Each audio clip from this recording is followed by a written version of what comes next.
Hello అండి, అందరికీ నమస్కారం. శ్రావణివంటిల్లుకి స్వాగతం. ఈరోజు వీడియోలో చికెన్ కర్రీ చాలా సింపుల్గా ఇంట్లో ఉన్న ఇంగ్రీడియంట్స్తో, తక్కువ ఇంగ్రీడియంట్స్తో టేస్టీగా ఎలా ప్రిపేర్ చేసుకోవాలో చూద్దాము. వచ్చేసేయండి. దీనికోసం ముందుగా స్టవ్ వెలిగించేసుకొని చికెన్ వండుకోవడానికి ఇలా వెడల్పుగా ఒక బాండి పెట్టేసుకోండి. ఇందులో 1 కప్పు ఆయిల్ని వేసుకోండి. నాన్ వెజ్లో ఆయిల్ ఎక్కువగా ఉంటేనే టేస్టీగా ఉంటుందండి.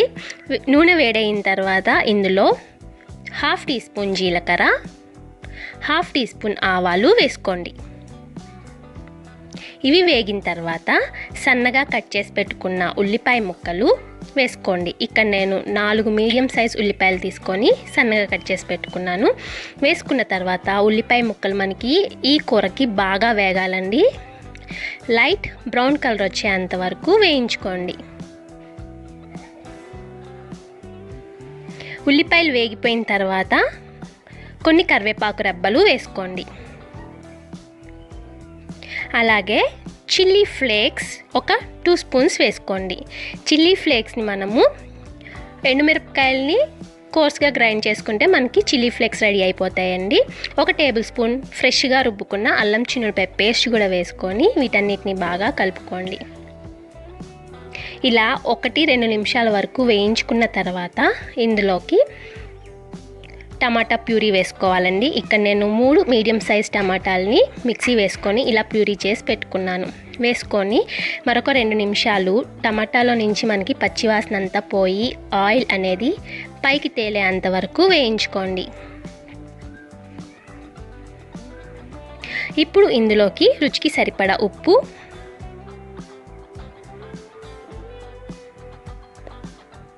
హాఫ్ టీ స్పూన్ పసుపు, రుచికి సరిపడా కారం, 1 స్పూన్ గరం మసాలా, అలాగే 1 స్పూన్ ధనియాల పొడి వేసుకొని అన్నిటిని బాగా కలుపుకొని మంచి వాసన వచ్చేంత వరకు వేయించుకోండి. 1 నిమిషం వేగితే సరిపోతుంది.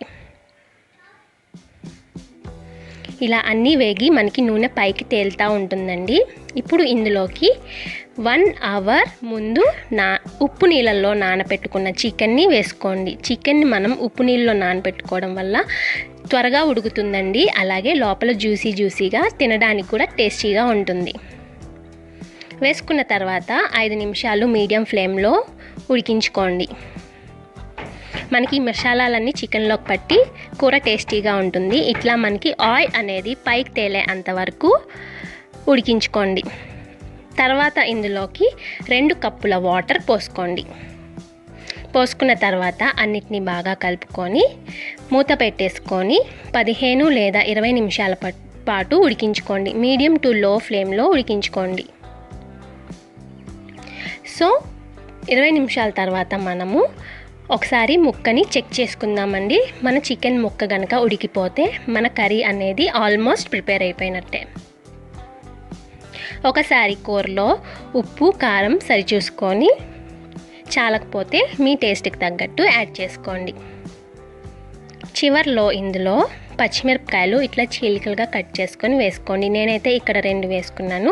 మీ ఇష్టం అండి, మీకు స్పైసీ ఎక్కువ కావాలంటే మరి 2 యాడ్ చేసుకోండి. వేసుకున్న తర్వాత మూత పెట్టేసి లో ఫ్లేమ్ మీద మరొక 10 నిమిషాలు ఉడకనిచ్చుకోండి. మనకి ఆ పచ్చిమిరపకాయలు ఈ గ్రేవీలో కలిసిపోయి మంచి వాసన, మంచి టేస్ట్ వస్తాయండి.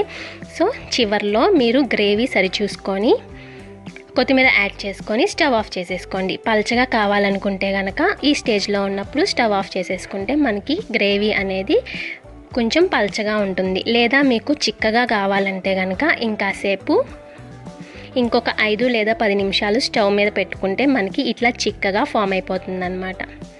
సో చూసారు కదా, చాలా టేస్టీగా ఉంటుంది, చాలా యమ్మీగా కూడా ఉంటుంది, చాలా సింపుల్గా కూడా అయిపోతుంది. సో మీరు కూడా ట్రై చేసి మీకు ఎలా వచ్చింది అనేది నాకు కామెంట్ చేయండి. మరిన్ని ఈజీ అండ్ టేస్టీ రెసిపీస్ కోసం శ్రావణి వంటిల్లుని సబ్స్క్రైబ్ చేసుకోండి. Thank you friends, thank you so much for watching. So మరి ఉంటాను, బాయ్.